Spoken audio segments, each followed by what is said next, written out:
E aí pessoal, tudo bem? Eu sou Renato Sapiro, advogado de formação, esportista nas horas vagas e pai da Olivia, que é minha grande paixão. Sou sócio fundador da Sapiro, uma consultoria de recrutamento jurídico, compliance e áreas correlatas. E esse é o Direito de Resposta, um raio-x do mercado jurídico. Sejam muito bem-vindos. Esse é um podcast leve e informal, onde falaremos com os principais personagens desse meio sobre carreira, tendências e, claro, curiosidades. E esse é um podcast quinzenal, então já sabe, temos um encontro marcado segunda sim, segunda não.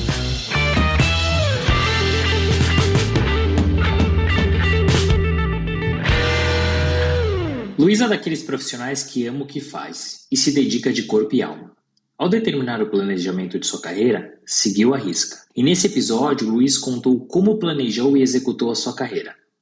Falou dos bastidores da Defensoria Pública, trouxe histórias curiosas e de bastidores e falou sobre o mundo do concurso público. Episódio divertido, dinâmico e, claro, imperdível. Luiz é formado em Administração pela FAAP e em Direito pela FMU. É pós-graduado pela Universidade de Coimbra e mestre e doutor pela USP. É autor de diversos livros e defensor público na Defensoria Pública do Estado de São Paulo. Mas melhor que ouvir de mim, vamos ouvir dele. Luiz, muito obrigado por ter aceitado o convite do Direito de Resposta. Eu já te conheço há muito tempo, que já fazendo o disclaimer, Luiz é da família e é um cara que eu gosto muito e que eu conheço um pouco da trajetória, da carreira. Por isso eu fiz o convite, porque eu sei que ele tem muita coisa legal para falar aqui, e já vou fazer um segundo disclaimer. Lá na Defensoria ele é conhecido como Raskovski, tem gente que conhece como Luiz, mas majoritariamente ele é conhecido como Lula, então vou tomar aqui a liberdade de chamá-lo de Lula durante o episódio. Mas muito obrigado, prazer enorme ter você aqui, Lula. Poxa, Renato, o prazer é meu. Na minha apresentação, eu quero fazer uma observação que nem você faz na sua. Eu quero ser conhecido também como o pai da Isabela e do Guilherme. Você é o pai da Olivia, eu sou o pai da Isabela e do Guilherme. Muito feliz. Eu sou fã desse podcast, sou fã mesmo, sempre escuto e para mim é um prazer, porque tanta gente boa que passou por aqui, né? Luiz Flávio Borges Durso, o professor Modesto Carvalhosa, Patrícia Vanzolini. Bom, não vou citar muito nome, porque senão vou cometer alguma injustiça aqui, mas eu fiquei muito lisonjeado com o convite. Eu acho que você fez, como disse você, como a gente é amigo e eu sou membro da família, acho que você está me dando essa moral aí, essa bola, porque não sei se você é um personagem tão interessante aí para o nosso podcast de hoje, mas vamos tentar. Não, imagina, eu não faço média não, eu convido a galera que é boa mesmo e você vai mostrar, sem dúvida nenhuma, durante o episódio, o porquê que você está aqui no Direito de Resposta, porque você tem muita coisa legal para contar. Vamos começar então com a nossa pergunta clássica, Lula. Você tem dupla formação acadêmica, né? Você é formado em Direito e em Administração e desde 2007 você atua como defensor público. De alguma maneira essa trajetória ela foi planejada e, caso contrário, quais eram seus outros objetivos? Olha, foi e não foi planejada, né? Porque é assim, eu sou formado primeiro em administração de empresas, né? E na época eu fui na onda, assim, sabe? Quando você vai seguindo o fluxo da maré. Eu trabalhei muitos anos com meu pai no ramo do comércio. Então, meu pai tinha loja de imóveis, eu fui trabalhar com ele. Aí eu cheguei lá com uns 14, 15 anos na loja do meu pai. Ele me colocou no olho do furacão, né? Um pai muito trabalhador, judeu, que também teve que aprender meio que na marra, né? A se virar. Então, acho que ele quis, de uma forma também um pouco atabalhoada, um pouco naquele sangue clássico judaico, fazer o menino aprender na marra. Ele me chamou e me colocou lá na loja sem dar muita explicação. E aquilo já começou a me trazer uma formação muito grande. Então, eu nessa vida já fui fazer, não tinha muita escolha, né? Porque já trabalhava com ele, fui fazer administração. Fiz administração na FAAP e confesso que fiz uma faculdade bem meia boca, né? Eu só enrolava porque eu já trabalhava, já tinha, vamos dizer assim, um encaminhamento, já sabia que minha vida ia seguir com o meu pai, então não dei muita atenção para a faculdade. Na medida do possível, eu era um bom aluno, nunca tive assim problema, mas não fui um aluno dedicado e não trouxe assim, não fui aquele gênio na faculdade, né? Me formei muito cedo, de 20 para 21 anos, e aí continuei a trabalhar com meu pai. Só que aí, no meio desse caminho, uma sociedade familiar, que a gente sabe que não é fácil, tem os seus rolos aí no meio do caminho, e eu tinha algumas brigas, algumas desavenças com o meu pai, e aquilo lá foi tomando um pouco uma proporção que eu fui me chateando um pouco com esse trabalho, né? E nesse meio tempo, o meu sogro, Dr. Antônio Araldo Ferraz Dalpozo, que foi procurador-geral aqui no estado de São Paulo, ele era um segundo pai ali para mim, e ele, vislumbrando essa situação, ele um dia chegou para mim e falou assim: "Pô, Lula, por que você não vai fazer uma faculdade de Direito?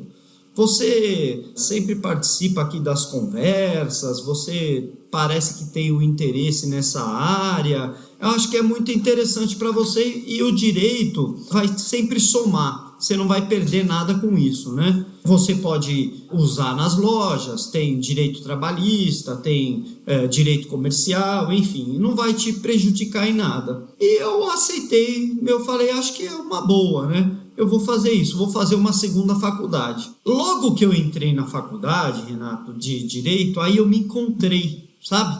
E aí comecei a fazer a faculdade e comecei a me apaixonar. No primeiro ano da faculdade, eu já planejei, aí falando de planejamento, eu enrolei um pouco para chegar até aqui, mas falando de planejamento, aí eu falei assim, gente, como é que eu nunca percebi isso? Eu quero ser um juiz de direito. Aquela coisa me pegou de uma forma, eu falei assim, é maravilhoso um juiz que decide o direito, que consegue compreender, interpretar o problema das pessoas, ter o poder de decidir, de conhecer na essência a fundo o direito. Enfim, eu me apaixonei pelo direito e falei assim, eu vou querer prestar o concurso para juiz. E fiz essa segunda faculdade completamente diferente da primeira. Eu estudei muito na faculdade de Direito, mas muito mesmo.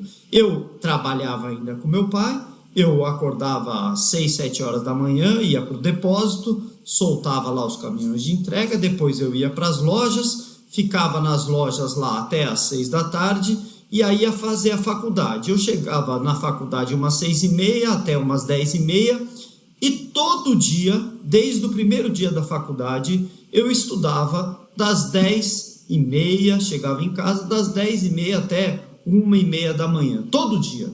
Não tinha dia que eu não fazia isso. Eu seguia à risca aquelas orientações dos professores, olha, vocês têm que ler bastante. Então, por exemplo, direito civil, eu pegava sempre 3 doutrinas, o professor dava um ponto, eu já lia tudo aquilo. Então eu estudei muito, muito mesmo. E no meio do caminho dessa história, fazendo a segunda faculdade, lá pelo 3º ano da faculdade, o meu pai veio a falecer inesperadamente. E aí, para mim, foi uma decisão, talvez uma das mais difíceis da minha vida, né? Porque nessas brigas eu já tinha meio que anunciado para o meu pai que eu estava com um novo planejamento de deixar a empresa quando eu me formasse e que eu iria tentar depois seguir uma nova carreira que seria a carreira jurídica. E no meio do caminho meu pai faleceu. E aí eu tive que retornar para as lojas e aí eu tinha que decidir se eu iria continuar à frente das lojas ou se eu iria seguir ali o meu novo sonho que eu estava planejando, que era a carreira do direito. E aí eu acabei, acho que corretamente, hoje eu sou muito feliz optando pela carreira do direito.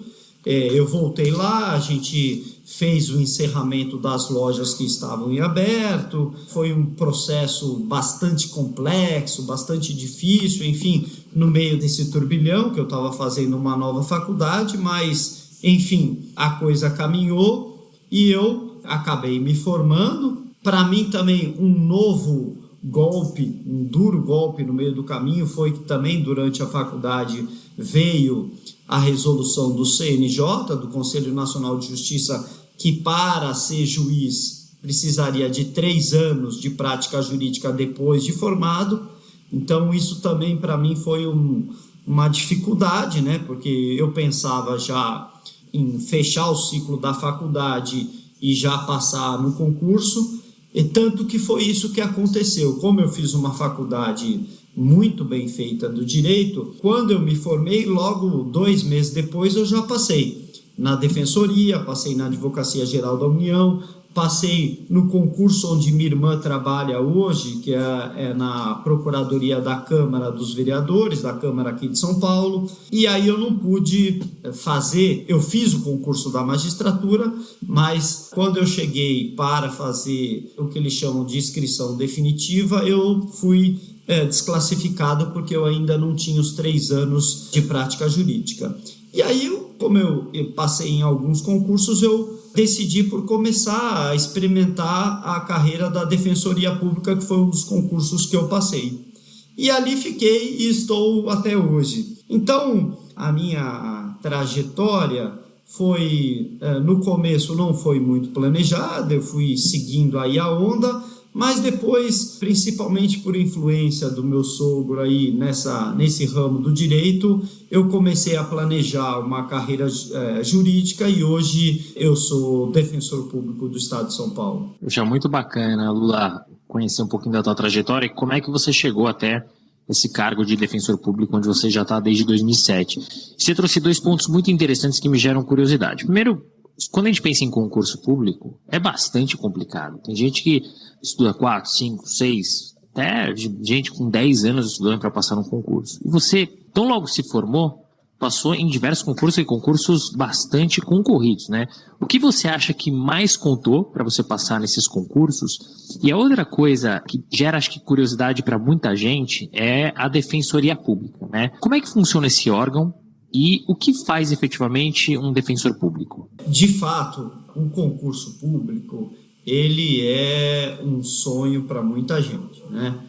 O concurso público, já falando um pouquinho dele, já teve maiores vantagens, vamos dizer assim. Mas ele ainda é uma carreira muito bonita, muito promissora, muitíssimo concorrida e que você tem uma remuneração bastante atrativa, né? Então, falando da minha experiência, o concurso público para mim foi uma trajetória muito planejada, então por isso que eu não demorei tanto para passar, né, nos concursos. Mas não demorei em tese, né? Porque se você contar os 4, 5 anos da faculdade, foi o período que eu me coloquei como meta, como objetivo, que eu tinha aquele tempo para estudar como se eu estivesse estudando para concurso. Então a faculdade, para mim, tanto que graças a Deus eu tive diversas premiações na faculdade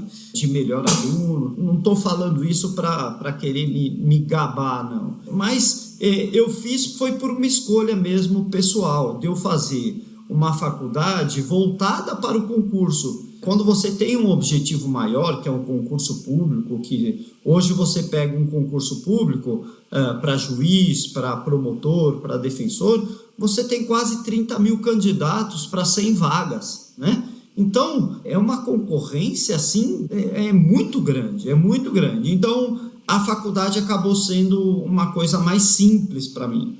Eu aproveitei muito a faculdade de Direito, mas como eu estudava muito além daquilo que o professor dava em sala de aula, então para mim ficou relativamente tranquilo passar na faculdade. Agora, o concurso não tem milagre. Quem não sentar o traseiro na cadeira e não estudar, não passa. Eu sempre digo que ele tem 2 braços, né? Que é a persistência e o estudo. Se você estudar e se você persistir, você passa no concurso. Pode demorar. Pode demorar por quê? Porque às vezes você não está utilizando uma técnica ou um procedimento tão correto para passar no concurso. Porque o concurso, assim como todas as outras coisas na vida, ele tem alguns truques, vamos dizer assim, algumas sacadas que você precisa pegar. Qualquer prova que você vai fazer de concurso da primeira fase é o que a gente chama de letra de lei. Então não adianta você ser um grande gênio do direito e saber todo tipo de jurisprudência, saber, enfim, muita coisa, porque são testes em que a maioria das perguntas são objetivas. Então, você precisa focar nisso. Outra coisa que você precisa focar é o viés da prova. Você vai fazer um concurso de defensor e uma prova de concurso de promotor, as provas são diferentes. Por quê? Porque as funções são diferentes. O promotor, em geral, ele é o que a gente chama do defensor da lei e o acusador. O defensor, ele tem um outro viés, né? Que ele vai fazer o lado muito mais defensivo. Ele não faz uma denúncia das pessoas, né?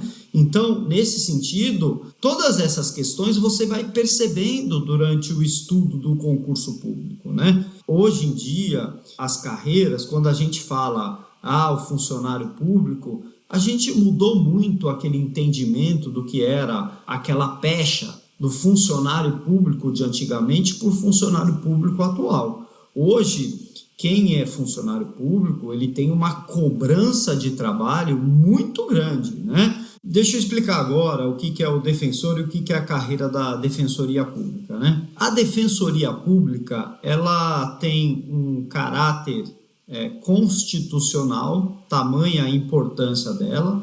Ali no artigo 134 tem um artigo destinado exatamente a dizer o que é a Defensoria Pública, né? Mas explicando aqui de uma forma simplificada, é uma instituição que ela vai cuidar, vai dar acesso à justiça às pessoas que não têm condições de contratar um advogado. Então, qualquer pessoa que não tenha condição, que tenha algum problema, seja na esfera civil, família, ou até mesmo esteja sofrendo um processo criminal, tem direito a um advogado. Esse advogado é o defensor público que passa nesse concurso. Nós somos remunerados diretamente pelo Estado, nós somos, vamos dizer assim, funcionários do Estado, embora a gente tenha autonomia, e é até interessante que a gente pode entrar com ações contra o próprio Estado, mas nós somos remunerados pelo Estado, mas nós atuamos diretamente para essas pessoas necessitadas.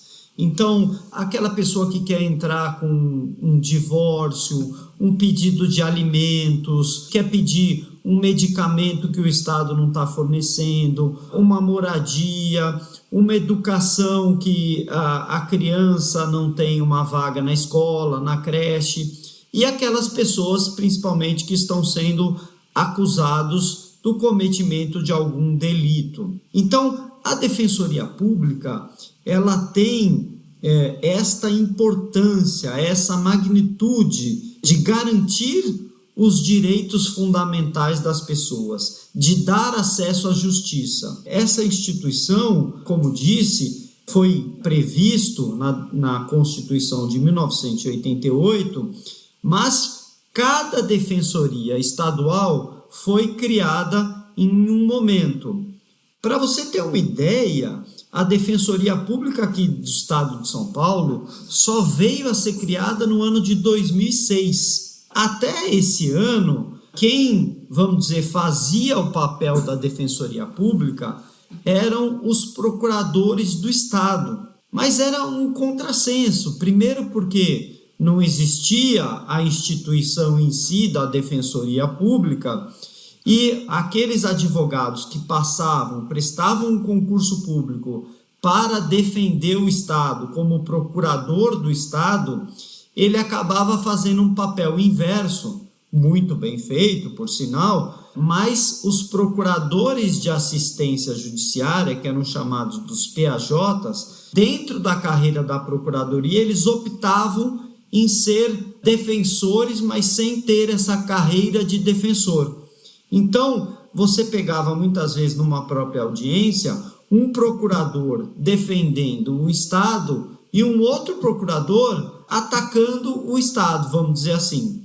Então, enquanto um procurador pedia o medicamento falando que o Estado estava sendo omisso, não estava exercendo sua função de garantir a saúde, o outro procurador fazia defesa e falava assim, não, o Estado está fazendo isso, o Estado não tem força para atender todo mundo de uma vez só, mas ele atende na medida do possível, tal.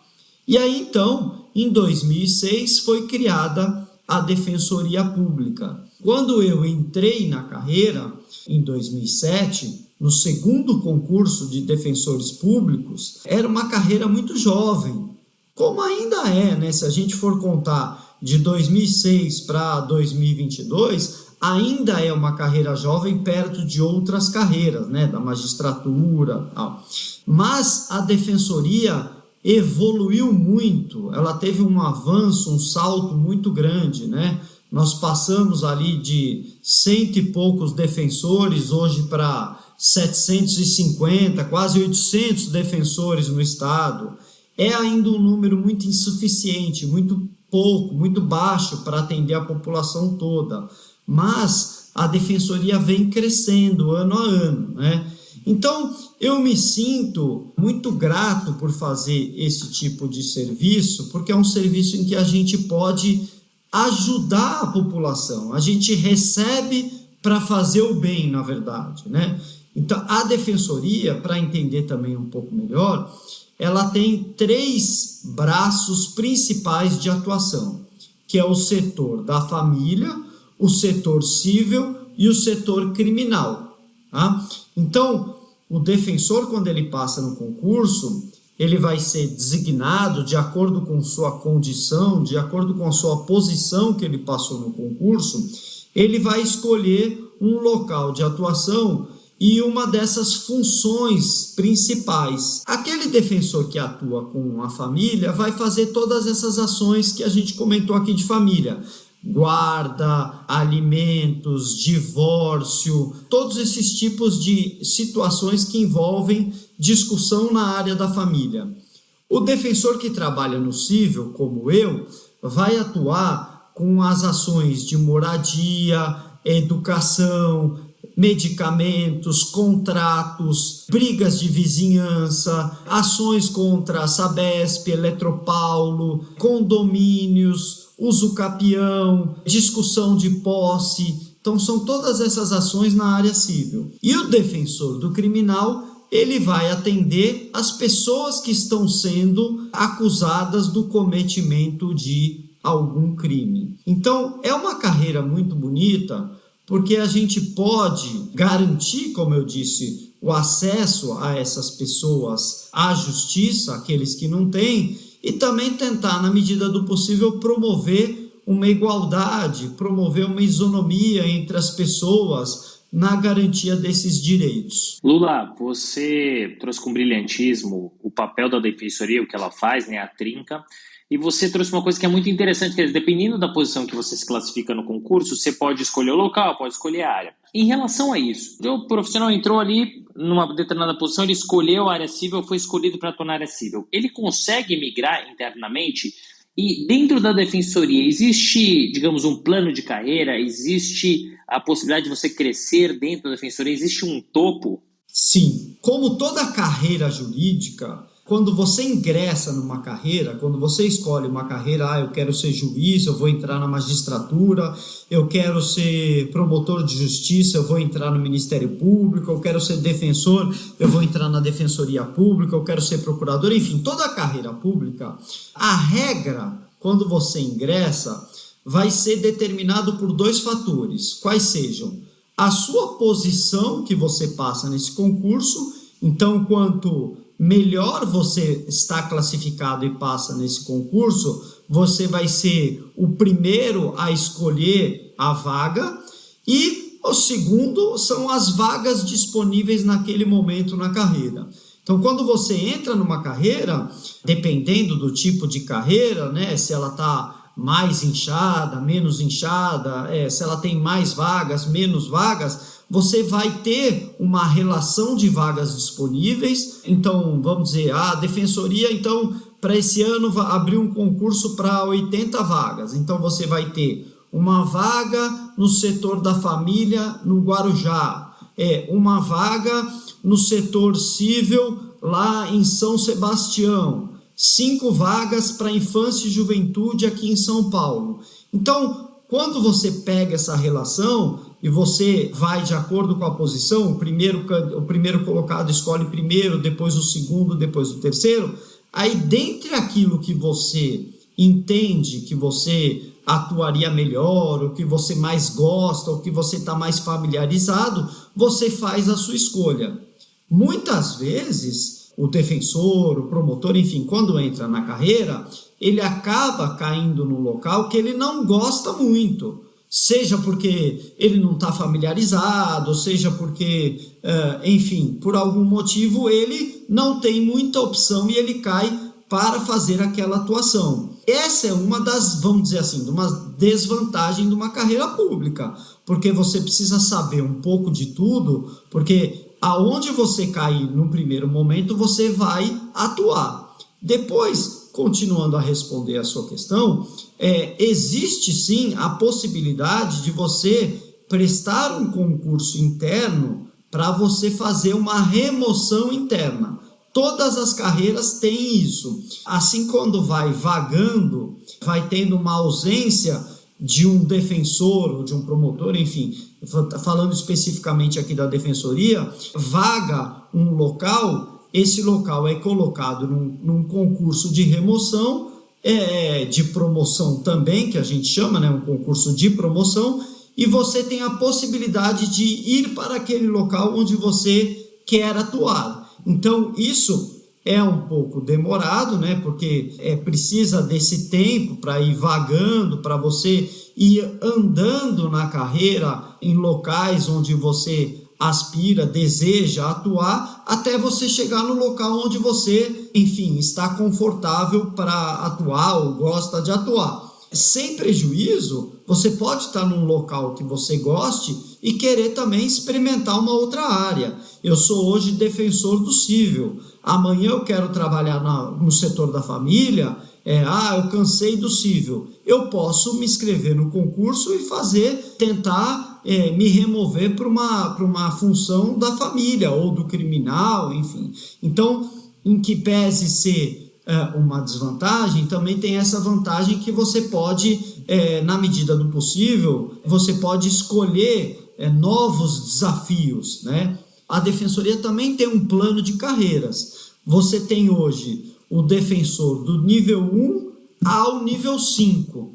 Então, você ingressa na carreira como defensor nível 1 e você, ao longo do tempo, você vai participando de concursos de promoção em que você vai subindo, você vai galgando degraus dentro dessa instituição até chegar no grau máximo, que é o nível 5. Além disso, você pode, dentro desse plano de carreiras, que você vai subindo de carreiras, seja pelo tempo ou seja pelo mérito, que é o que a gente chama, né? Antiguidade e merecimento. Então você pode prestar um concurso interno, um concurso de promoção, se você, eu acabei o meu mestrado, eu acabei o meu doutorado, eu participei de tantas palestras, eu fiz tantas atividades que me pontuam, que me dão uma qualificação maior,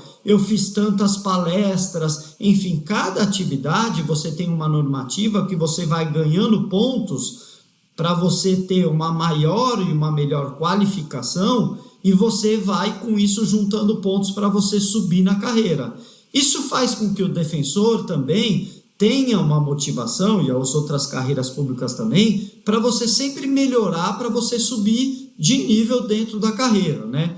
Quem, às vezes, não consegue subir pela promoção, pode também subir pela antiguidade. Então, um defensor mais antigo também, a cada tanto X período de tempo, ele vai subindo na carreira também. Vai demorando um pouco mais, mas também vai subindo na carreira até chegar ao estágio final, que é o nível 5. Mas, além disso, você tem também condição de atuar na carreira da defensoria fazendo outra atividade, que não é essa atividade objetiva, que a gente chama de atividade fim, que é a atividade para qual o concurso você passou, né? Que é para atuar em favor dessas pessoas diretamente. Mas você pode também atuar na gestão da defensoria, na gestão da instituição. Então você pode se inscrever para ser um conselheiro dentro da defensoria, para você participar das normativas, você escrever as regras como a defensoria vai ser. Você pode participar de uma eleição para você ser o defensor público geral. O defensor público geral é aquele cara que vai comandar a instituição. Então, muito embora a gente passe num concurso, estude direito, a gente tem uma formação jurídica, mas muitas vezes o defensor, ele vai precisar eventualmente ter conhecimentos básicos ali, ou ter pelo menos a vontade de conhecer elementos básicos de administração, de gestão, para fazer o gerenciamento da própria carreira dos próprios defensores. Ele vai ser o chefe dos defensores. Quando eu digo chefe, eu não digo que ele vai mandar nos outros defensores, porque estão todos no mesmo nível, mas ele vai mandar no sentido de gerenciar e administrar a carreira. Ele que vai, eventualmente, conversar com o governador para dizer, eventualmente, a questão da remuneração da carreira. Ele que vai participar das discussões que tenham no âmbito macro da defensoria. Ele que vai fazer, juntamente com conselheiros, com a equipe dele, ele que vai fazer o planejamento da carreira, como é que a carreira vai crescer, como é que a carreira não vai crescer. Então você tem, além do defensor que atua na ponta, na base, você tem uma equipe de defensores que vai fazer a gestão da defensoria. Muito legal ter essa visão por dentro, né? Porque às vezes a gente tem a impressão de que passou no concurso, você vai realizar seu trabalho até você se aposentar e ponto, né? E não, né? Você tem aí os diversos cargos, as diversas atuações, você pode migrar, né? Fazendo pressão dos concursos internos. Você, por exemplo, atua na área civil, mas pontualmente também, né? Em plantões atua na área criminal. E você geriu o órgão, né? Você, quer dizer, pelo que eu entendi, você internamente prestou um concurso, uma prova para gerir o órgão, né?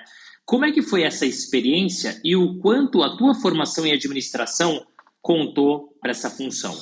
A minha experiência na gestão não foi, eu não prestei um concurso, foi assim, a defensora pública geral que foi eleita, que foi a doutora Daniela Solberger, ela me convidou para dentro da equipe dela de gestão. Ela era defensora geral, ela foi defensora geral por 4 anos, o mandato do defensor são de 2 anos, mas ela ficou 2 e foi reeleita pela carreira, porque quem vota é a carreira que faz uma votação daqueles candidatos que querem, que se candidatam para ser o defensor geral, a carreira vota e os 3 mais votados nessa eleição, essa lista dos 3 mais votados, chamada de lista tríplice, vai para o governador e o governador faz a nomeação do defensor geral.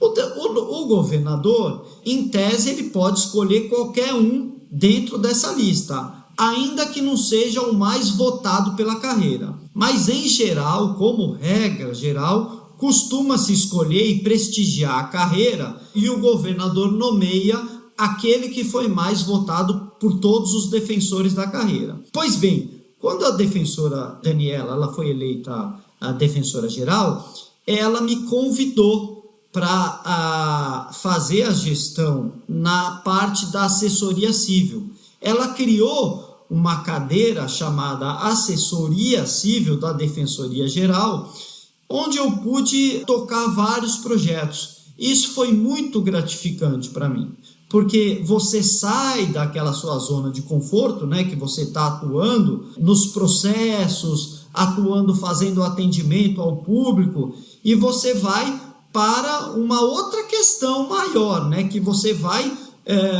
não atua mais diretamente com aquela pessoa que precisa do defensor, mas você atua muito mais em favor da carreira toda, né? Então, eu conhecendo essa área, eu pude tentar criar algumas coisas, ferramentas, em benefício dos defensores, para uma atuação geral dos defensores, né? Aí a gente faz muitas reuniões com secretários, com pessoas de diversas áreas, para a gente tentar criar mecanismos de melhor atuação da carreira. Então, citando um exemplo, a gente estava com uma dificuldade muito grande nessa época em que eu fui assessor civil da Defensora Geral, a gente estava com uma dificuldade muito grande com as vagas em creche. A gente fez várias reuniões com o secretário de Educação, com, na época, o Dr. César Calegari. Então, a gente estava com um déficit de 160 mil vagas em creche das crianças. A gente entrava com 300 ações por dia para as crianças na carreira. Então, você percebe essa situação que não está tendo uma melhora e você tenta melhorar ela num nível superior, né? Numa conversa muito mais política do que jurídica, né? Você leva para essas pessoas, para essas autoridades, o problema que a defensoria está enfrentando, e você alerta essas pessoas: olha, nós precisamos fazer alguma coisa porque a defensoria está atuando assim, assim, assado, não está funcionando, a sugestão é essa. Então você cria projetos com diversas autoridades, que é muito interessante. Outro projeto que eu gostei muito de tratar nessa época da gestão foi a questão da transferência de veículos, que é um problema enorme. As pessoas vendem um veículo automotor, um carro, uma moto, e acham que entregar esse veículo para o comprador, a questão já está resolvida. E não está. A gente vê o pessoal da periferia, eles vendem o seu carrinho lá na periferia no bar. Ele pega, está conversando no bar com o cidadão: eu te dou minha geladeira e mais R$500, tal, você fica com o meu carro, entrega o carro e não faz a transferência formal desse veículo. E esse cidadão, ele continua respondendo por multas, pelo imposto de PVA, por todas as questões, inclusive até criminal. Se alguém comete um crime com aquele carro ainda vai estar no nome daquela pessoa, né?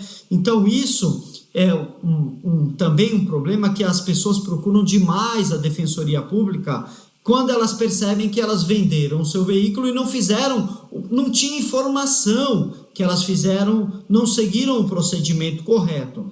E aí, na época, eu fui conversar com o Dr. Daniel Anenberg, que era o presidente do Detran, foi o criador do Poupa Tempo, um cara maravilhoso, de atuação, um cara objetivo, um cara que faz. E aí eu levei esse problema para a Defensoria Pública e a gente criou todo um mecanismo hoje, que hoje já é diferente. Quando você vai vender o seu veículo, que você faz o reconhecimento de firma no cartório, hoje o próprio cartório tem obrigação de comunicar ao Detran dessa venda. Então, a gente fez um projeto de educação em direitos para que as pessoas fossem alertadas dessa necessidade. Então, você sai da sua atuação, né, no dia a dia do processo. Não que isso não seja menos importante, né? Porque você pega no dia a dia aquelas pessoas que o problema daquelas pessoas que elas trazem para o defensor é o problema da vida dela. Mas você deixa aquela atuação daquele processo e você vai atuar de uma forma macro em favor de uma melhoria para todas as pessoas que procuram a defensoria e para os próprios defensores. E é muito interessante você ver que dentro da defensoria, num cargo como esse de gestão, numa gestão específica, você muda completamente a tua rotina, mas ainda assim se impacta toda a estrutura e todos os defensores. E não só isso, né? Quem precisa da defensoria também, principalmente, né? Você começou na defensoria, Lula, 15 anos atrás, né? Você atuou como defensor, como eu disse, majoritariamente na área civil, mas pontualmente na área criminal. Você foi desafiado a assumir um cargo super bacana como gestor, que é o que você contou. O que te mantém motivado, né? O que te mantém desafiado nessa estrutura, nesse órgão? Olha, ser defensor público, a gente brinca que é ser corintiano, né? Não menosprezando aqui os outros times, né? Se a gente fala de política, futebol, sempre dá rolo, né? Mas quando a gente fala que ser defensor público é que nem ser corintiano, é que assim, a gente tem que matar um leão por dia, tem que lutar até os 45 do segundo tempo para reverter a decisão. Enfim, porque você imagine, você para as pessoas, você é um advogado do povo e todo dia você não tem monotonia. Todo dia você tem, eu, por exemplo, na minha defensoria, hoje onde eu atuo, eu tenho de 20 a 40 atendimentos por dia. São 20 a 40 novos problemas por dia que as pessoas nos trazem, que, claro, muitos deles são repetidos, né, que as coisas também se repetem, mas muitos deles são problemas novos e que tem esse desafio não só de você precisar sempre se atualizar, estudar, ir atrás, mas também tem o desafio de, mesmo aqueles problemas recorrentes, são problemas individuais, você trata das pessoas, às vezes é a mesma coisa, mas é um problema daquela pessoa que vem e que você percebe que você vai fazer a diferença na vida daquela pessoa, né? Então, o que motiva o defensor, em geral, é acordar todo dia e não ter essa monotonia e saber que ele vai fazer a diferença na vida de uma pessoa, né? Todo dia eu tenho uma história diferente. É impressionante, porque você imagine, teve uma vez, há uns 3 anos atrás, que uma repórter da Rede Record, ela estava fazendo uma reportagem e ela pediu para me acompanhar uma semana, que ela queria acompanhar, fazer uma reportagem sobre a defensoria e tal. Falei, tá bom, venha comigo, você vai fazer os atendimentos aqui comigo, vai acompanhar, claro que tudo observado, todas as questões de sigilo de dados, as pessoas autorizavam, enfim. Mas as histórias, a história, vamos dizer, é uma mistura de Datena, Ratinho, tudo aquilo que a gente vê no mundo do dia a dia é o que as pessoas te trazem, né? E você tratar com as pessoas é você tratar de histórias, você tratar de casos, né? E se eu for começar a contar aqui tantos casos que eu já atendi, e cada um é diferente do outro, cada um, a pessoa chora, a pessoa ri, a pessoa traz emoção no seu caso, né? É briga de vizinho, que um joga saco de fezes em cima do muro na casa do outro, isso a gente acha até graça, mas é outro que é a briga de vizinho que o outro entrou e deu um murro na cara do outro, então tem uma tragédia ali, são casos em que você consegue um medicamento para aquela pessoa que está precisando, você se envolve, você pega aquele caso em que você briga, a pessoa vem a filha pedir um medicamento para o pai, eventualmente que está com câncer, você atua rápido, você consegue o medicamento, a pessoa é grata eternamente para você, mas também você vê tragédia no meio disso, né? Você consegue, eu peguei já um caso em que a pessoa estava com câncer terminal, veio pedir um medicamento, ela precisava de uma quimioterapia, a gente conseguiu em 3 dias a quimioterapia para essa pessoa, aí eu liguei para a esposa do assistido, contando que a gente tinha conseguido, que ele ia ser submetido à quimioterapia, ela começou a chorar, me agradeceu, falou que eu era um anjo, mas que não ia precisar mais, que ele tinha acabado de falecer naquela noite. Então, não tem monotonia, né?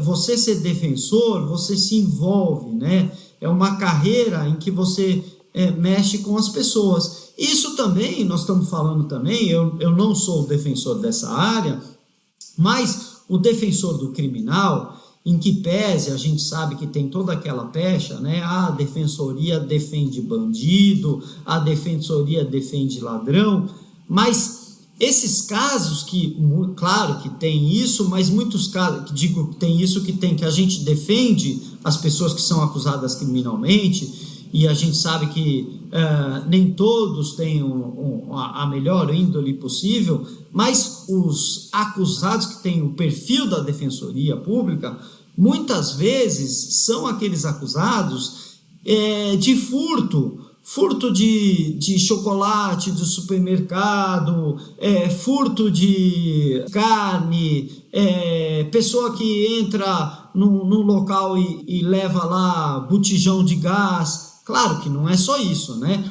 a gente tem um número enorme de pessoas que são acusadas por conta de tráfico de drogas, mas a gente vai ver, são meninos da comunidade em que não tem tantas oportunidades aí, e aí são aí de alguma forma aliciados pelo tráfico, né? E aí eles ganham um dinheirinho para vender a droga. É o que eu estou falando, eu não quero entrar aqui na questão de justificar ou não, mas a questão que essas pessoas também precisam ter alguma proteção do Estado para terem uma defesa, para responderem por aquilo que efetivamente cometeram e terem a pena que eventualmente a lei deve aplicar a essas pessoas, porque muitas vezes são pessoas primárias que, enfim, precisam ter uma defesa efetiva para ter a penalidade que a lei aplica para elas e que elas não responderem acima daquilo que elas necessitam, né?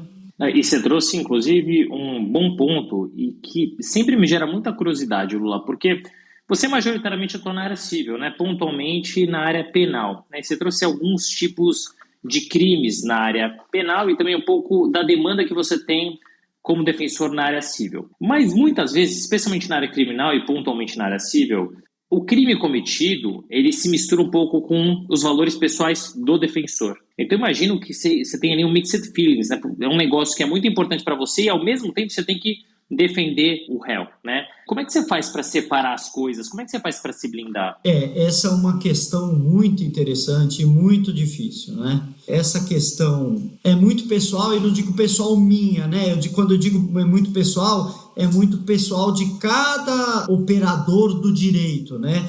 Cada operador do direito tem o seu, vamos dizer, o seu limite íntimo ético, né? Então, claro que na faculdade, depois nas carreiras, a gente aprende, e isso é muito bom, quando você cria um amor pelo direito, você consegue fazer uma certa distinção entre valores, vamos dizer assim, pessoais e a aplicação da lei. Então, por si só, o operador de direito, ele já consegue ter uma maior distinção, fazer um maior afastamento entre aquilo que ele efetivamente acredita, eu acho que é legítimo ele acreditar, ele conversar com seus familiares, com seus amigos da carreira, numa roda de bar. Ele pode ter uma crença, olha, eu acredito que isso é certo, que isso é errado, etc, etc. E isso existe, é impossível você dissociar isso. Mas quando você já vai estudar direito, você já é bombardeado, e isso é um lado bom do direito, que são os valores legais, os valores jurídicos. Então, a pessoa tem que ser acusada, tem que ser condenada, ok, mas ela deve ter direito a uma defesa, direito a um regular processo. Isso que é muitas vezes o que o defensor vai fazer, vai olhar, aquela pessoa foi condenada, cometeu crime, tudo bem, ela foi reconhecida da forma que precisava ser reconhecida, ela teve o direito a fazer a sua defesa, ela teve o direito a recorrer, mas voltando mais especificamente, para eu não ficar muito em cima do muro aqui, essa questão ética, ela se resolve de algumas formas. Então, por exemplo, se você acha que para você intimamente, eu não me sinto confortável em defender uma pessoa que cometeu um crime e tal, você vai procurar dentro da carreira não atuar na área criminal, né? Você vai tentar galgar, na medida do possível, outras áreas que ali você se sinta mais confortável, né? E que isso não vai te afrontar. Agora, eu não me sinto confortável em atuar nesta ou naquela situação. É diferente um pouco o defensor do advogado particular. Em que sentido que eu falo isso? A carreira jurídica, você não tem tanta opção de negar um atendimento. Claro que dentro da nossa carreira, o defensor ele tem o que a gente chama de autonomia, de independência funcional. O que é independência funcional do defensor? Você não é obrigado a entrar, por exemplo, eu atuo no civil, se vem uma pessoa lá me traz um problema que juridicamente não é possível seguir, uma pessoa quer cobrar uma outra pessoa um cheque que ela deu em 2005. Esse cheque está prescrito, não dá para cobrar mais. Então, eu vou justificar para aquela pessoa e eu vou ter que dar isso de uma forma escrita, formal, dizendo, olha, eu não estou entrando com a sua ação porque sua ação não tem cabimento. Mas eu não posso deixar de atuar para aquela pessoa dizendo, eu não vou entrar porque eu não gosto do Renato. Eu não vou entrar porque eu acredito que o juiz vai dizer isso, isso ou aquilo. Eu não posso. Eu posso até pensar, né? Essa ação não vai dar muita coisa. Essa ação não vai ser tão bem sucedida porque o assistido não me trouxe tantas provas. Mas eu tenho que levar, se juridicamente é possível, eu tenho que levar isso para o juiz decidir que é bom ou que não é, né? Então esse é o primeiro ponto. O que eu quero dizer com isso?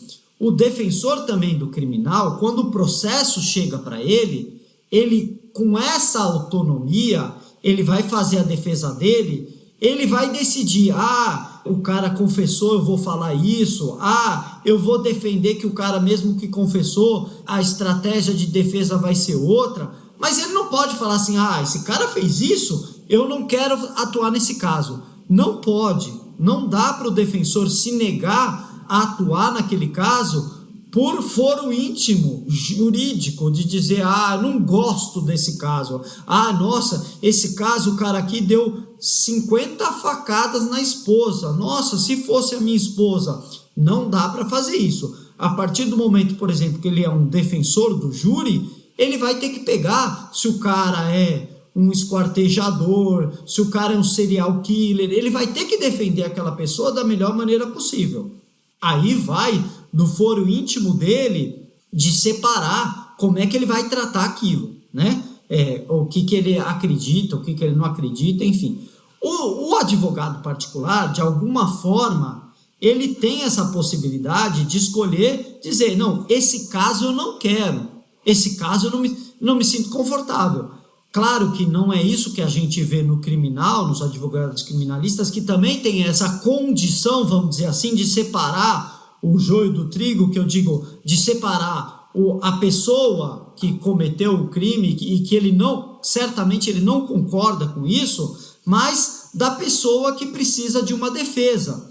Então, finalizando aqui a resposta, a gente tem duas coisas. A primeira coisa que eu falei lá atrás a gente, como atuante, como operador do direito, a gente consegue separar, muito embora a gente tenha esse conflito, a gente consegue separar aquilo que é técnico daquilo que não é técnico. Então, nós vamos atuar porque a pessoa tem direito constitucional à defesa. E a segunda coisa é um limite pessoal, né, daquilo que a pessoa se sente ou não confortável. E para isso o defensor dentro da carreira, ele vai buscar a atuação numa posição, num cargo em que ele se sinta confortável para atuar. E é importante ter essa visão, Lula, principalmente da comparação com a advocacia privada, né? A gente recebeu aqui diversos criminalistas e essa é uma pergunta que eu gosto de fazer sempre. E normalmente a resposta é muito alinhada com a tua. Eles conseguem separar os valores pessoais porque eles pensam muito mais no direito em si, na beleza do direito, no direito do cidadão à defesa, né, o contraditório, a ampla defesa, essas coisas eu lembro da faculdade. Mas é isso, né? Então, quer dizer, é uma visão muito diferente, né? E que talvez quem não atue nessas áreas não consigam visualizar, ainda que sejam advogados, né? Como é o meu caso, mas não consiga visualizar. Então, é muito interessante ter essa visão e essa comparação. Lula, olhando para trás, formação em administração, formação em direito, pós-graduação, mestrado e a carreira aí de 15 anos dentro da defensoria fazendo diversas coisas bacanas. Você se arrepende de alguma coisa e até onde você quer chegar? Eu, como disse, eu primeiro não planejei, né, a carreira de administração. Eu pensei que eu ia até o final da vida nessa carreira. Depois, por influência, como disse, do meu sogro, me apaixonei pelo ramo do direito Eu entrei na defensoria, que também não era, vamos dizer assim, eu até desconhecia, né? É até legal eu falar isso, porque era uma carreira nova quando eu entrei, eu nem sabia muito direito o que o defensor fazia, enfim. E aí, claro, a gente vai se apaixonando, porque quando você começa a fazer o bem para as pessoas, a atuar em favor dos necessitados, né? Quando você vê que você consegue mudar a vida dessas pessoas, né? É muito engraçado, né? Que eu falo assim, quando eu morrer, eu acho que eu vou para o céu, né? Porque por falta de reza e bênção, né? Porque todo mundo que a gente atende lá, as pessoas que a gente consegue auxiliar, as pessoas falam: ai, doutor, você vai estar sempre nas minhas orações. Ai, doutor, eu vou rezar sempre por você. Eu falo, então, graças a Deus, acho que eu tô pelo menos com meia vaga garantida, né? Então, e como eu te disse aqui, são tantos casos, né? São tantas coisas que a gente pega, né? Que são gratificantes. As pessoas são muito gratas, né? As pessoas, assim, de baixa renda, que quando as pessoas vêm na defensoria, é engraçado, Renato, porque assim, elas já passaram em todos os lugares e todo mundo já meio que chutou, né? E aí ela vem na defensoria como um último suspiro, né? Essa pessoa já foi, teve um problema, foi na delegacia, não conseguiu ser atendida direito, foi tentar diretamente no órgão que ela está com problema, na Sabesp, no Eletropaulo, no Procon, e aí ela cai na defensoria como última solução dela, né? Então ela vê ali um pedido de socorro final.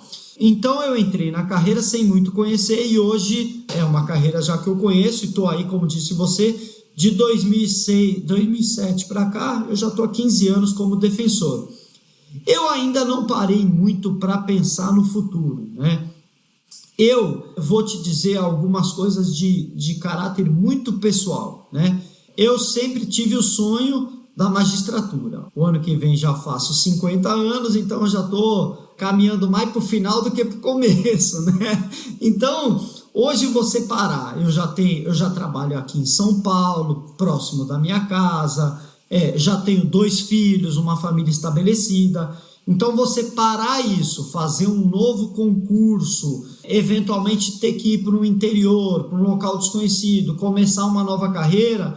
Então, em que pese é uma carreira que eu teria uma vontade de conhecer, né, que é a magistratura, eu hoje sopesando, vamos dizer assim, as vantagens, as desvantagens, o esforço que eu deveria fazer para fazer um novo concurso público, porque isso é interessante a gente contar, né, que as pessoas às vezes têm a sensação de que pode migrar, né, de uma carreira para outra. Então, eu sou defensor, eu quero ser juiz, eu posso.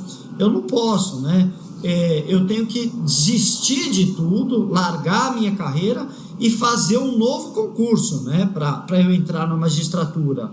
Ou se eu quiser ser um promotor de justiça, a mesma coisa, eu tenho que fazer um novo concurso, né? Tanto é que a gente viu, vamos dizer assim, um exemplo mais conhecido, né, o do magistrado, do juiz Moro, que saiu da carreira de juiz para escolher uma carreira política, então ele teve que deixar a instituição dele, a magistratura. Hoje, se ele quiser, ele só vai voltar a ser um juiz se ele prestar um novo concurso e começar tudo de novo, né? Então, pensando no meu futuro, hoje, atualmente, eu estou bem na carreira, estou estabelecido e tal, tenho muita vontade, não agora, mas talvez num futuro, as próprias carreiras jurídicas, em geral, as pessoas que se aposentam vão para a advocacia privada, né? Eu tenho muitos amigos, pessoal da família, muitos amigos próximos que estão muito bem estabelecidos em escritório de advocacia. Eu lá atrás, quando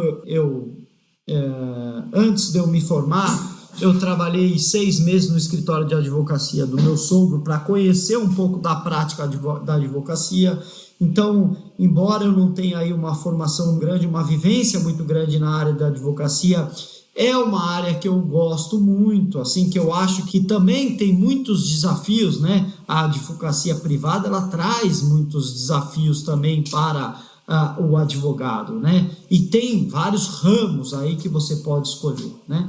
Então, O meu futuro, como diz a música, o meu futuro a Deus pertence, mas por enquanto eu estou na Defensoria Pública. A Defensoria Pública tem um prejuízo que é você não pode advogar, você é um agente que tem uma atuação exclusiva para a carreira, então você não pode advogar. Se eu quiser advogar, eu tenho que sair da Defensoria Pública para advogar. Então, eu tenho começado agora a pensar em um planejamento para o futuro, né? Porque eu acho que o seu programa sempre começa com a pergunta, você planejou, você não planejou? Então, acho que está na hora ainda tenho muito tempo de carreira, né? A mudança que teve agora na questão da Previdência, então eu tenho mais pelo menos 25 anos de carreira aí, mas a gente nunca sabe, né? Se a gente vai querer também. Eu sou uma pessoa que gosto de novos desafios, né?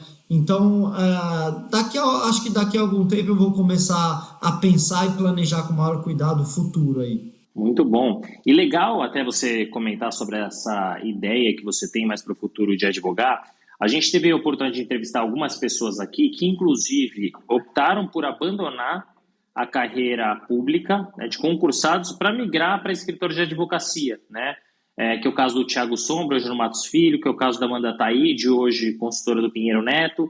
Então você vê esse movimento no meio mesmo da carreira ou um pouco mais à frente, que é quando você pensa, né?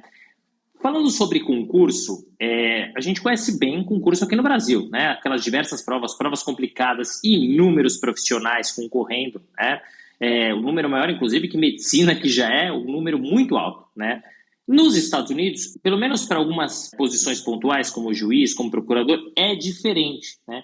Qual que é a sua visão do concurso público no Brasil e nos Estados Unidos? Assim, se puder fazer uma comparação entre os dois, o que você acha que funciona melhor? Claro, vamos lá. Você colocou muito bem. Nos Estados Unidos, a maioria dos concursos, pelo menos vamos dizer, os concursos de ponta lá em cima, né? Você tem muito mais, ou a eleição ou é uma indicação, né? É diferente aqui do Brasil, em que você tem um concurso público. Eu acho que isso você tem prós e contras, né? Mas talvez mais contras, vamos dizer assim, na minha posição, né? É que nem você coloca a questão da escolha.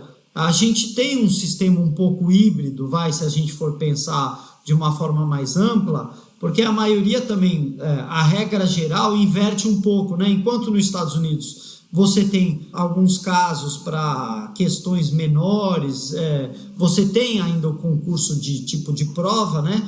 Para quantos cargos maiores você tem a indicação ou a eleição.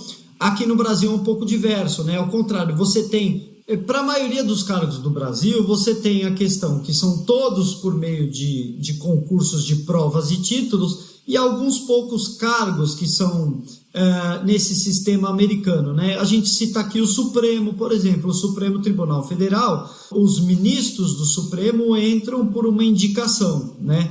E a gente sabe que isso causa discussão muito grande, né? Se esse seria o critério mais justo ou não, né? A gente não tem tanta essa discussão quando a gente pega esse sistema de concurso de provas, né?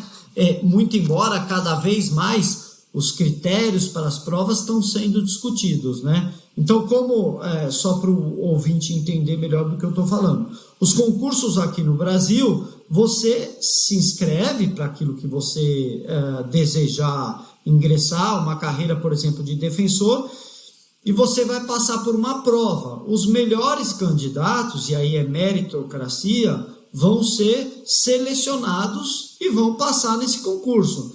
Então, em tese, você concorre com igualdade de condições. Claro que a gente tem aqui, e é uma outra discussão, a gente tem todos esses concursos, a gente tem alguns outros mecanismos que participam juntos, né? Por exemplo, a questão das cotas. Então, a gente tem alguns cargos, um número X de quantidade de cargos separado para as pessoas negras, para as pessoas com deficiência, enfim. Não estou nem entrando no mérito aqui, que existe essa discussão que a gente sabe, isso é justo, isso não é justo, deve, não deve ter, enfim.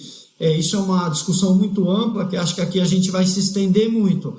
Mas Em geral, você tem um número de vagas e a quantidade de candidatos. Se você quiser se inscrever para aquele concurso, você se inscreve e vai depender do seu esforço, vamos dizer assim, né? Enquanto em outros locais, você tem a questão da eleição ou da indicação. Eu acho que tem prós e contras nos dois, né? Tem algumas situações em que você consegue, de alguma forma mais objetiva, fazer uma seleção de candidatos aptos para um cargo, olhando a questão da sua experiência com aquilo, do seu currículo. Então você consegue trazer para uma objetividade maior a seleção de uma pessoa para um cargo, né? Mas eu ainda acredito, é muito discutível, e existem várias ferramentas que estão sendo debatidas para você tentar trazer uma forma de igualdade, mas eu ainda acredito que o concurso público, ele consegue, de alguma forma, né, ou vamos dizer, por enquanto da melhor forma possível, fazer essa seleção entre os candidatos, né? Você tem todos os problemas do concurso público, né? Que as cotas vieram eventualmente para tratar disso. As pessoas que não têm igualdade de educação não vão ter igualdade de condições de passar no mesmo concurso. Então vamos reservar uma parte dessas vagas para essas pessoas, enfim. Mas você consegue. O concurso público, ele ainda é uma forma de eleger candidatos que tenham condições de serem defensores, promotores, juízes, que tenham essa condição de assumir esses cargos. Muito bacana, e obrigado também pelo comparativo, por explicar como funciona nos Estados Unidos. E é isso, acho que tudo tem prós e contras, mas talvez, né, tirando, óbvio, qualquer coisa você tem erros e acertos, né? Mas acho que o concurso aqui, talvez, se a gente peneirar, de fato, ele é mais meritocrático na medida do possível. Lula, falei para você que você não tinha sido convidado por amizade, tá na família, prova disso, esse episódio super bacana, mas para a gente fechar com chave de ouro, por favor, traga um conselho aqui para os nossos ouvintes. Poxa, primeiro eu que agradeço assim demais o convite, ainda acredito que foi pela nossa amizade, mas vou querer aqui fingir que foi por algum interesse ou mérito que eu possa ter contribuído aí nesse bate-papo. Eu adoro esse programa porque ele tem isso, ele tem essa informalidade. O entrevistado aqui, o convidado, pode falar da forma que quiser, como quiser, enfim. Esse formato de bate-papo é muito bacana, né? Ainda mais para a gente que vive numa coisa tão formal, né, no direito. E eu acho que tá aí na onda do momento, né? Se eu puder dar algum conselho, sem ser clichê ou sem ser pejorativo, né? Eu acho que a gente tem que, cada vez mais entre nós, buscar aí conviver de forma mais harmônica possível, né? Não deixar que as questões do dia a dia sejam políticas, sejam filosóficas, sejam religiosas, que essas questões sejam uma forma de criar desavença entre os seres humanos, né? Se eu puder deixar aqui para os ouvintes uma palavra, eu acho que a palavra é essa, a palavra é tolerância, né? A palavra é paciência, tolerância, família, e eu acredito muito nisso, né? Eu acredito que se você leva a vida bem, se você quer fazer o bem, se você se preocupa com as coisas, isso não significa você não ter a sua opinião, não se impor, enfim, mas é você ter cada vez mais respeito, né? Respeito ao próximo, respeitar a sua família, respeitar as pessoas com quem você convive, enfim. Eu acho que isso é a mensagem que eu poderia deixar aqui para os ouvintes, né? Nesse momento tão turbulento, né, que a gente vive com questão de guerra, com questões de discussões, com questão de racismo, enfim. Eu queria trazer uma outra mensagem, mas eu acho que essa mensagem é uma mensagem verdadeira e é uma mensagem que ela sempre cabe, né? ela sempre cabe a gente pensar em ser o mais tolerante e respeitoso possível com o próximo, né? Isso é uma coisa que a gente vê na nossa carreira da Defensoria, né? Isso é uma coisa que também traz de bom, que a Defensoria, na medida do possível, em que você luta tanto todo dia para tentar resguardar os direitos das pessoas, você acaba trazendo aquilo para si, né? De alguma forma, né? E cuidem das nossas crianças, que elas são o futuro desse país. Cada vez mais eu acho que os pais, as mães, assim como você que é um pai dedicado, a Rê que é uma mãe dedicada, eu acho que cada vez mais a preocupação com as nossas crianças também é uma coisa que vai modificar o nosso país. Ele já tem uma quantidade enorme de informações, a mudança de vida com celulares, enfim, mas eu acho que os pais e as mães presentes, cuidando dos filhos aí e tentando levar eles para um caminho direito, é o que vai fazer o nosso mundo melhor, tá? Obrigado aí pelo convite, eu me senti muito honrado. Obrigado, Lula. De fato, fechamos com chave de ouro. Acho que sua mensagem é muito importante. Ela é sempre importante, mas acho que em especial nesse momento que a gente está vivendo, esse momento de sociedade, de guerra, de eleições. Então, acho que vem num momento muito importante. Mais uma vez, muito obrigado. Foi um prazer enorme te receber aqui no Direito de Resposta. Fim de papo. Se você gostou, recomenda para seus amigos. Se não, fala comigo que eu quero te ouvir. Até a próxima.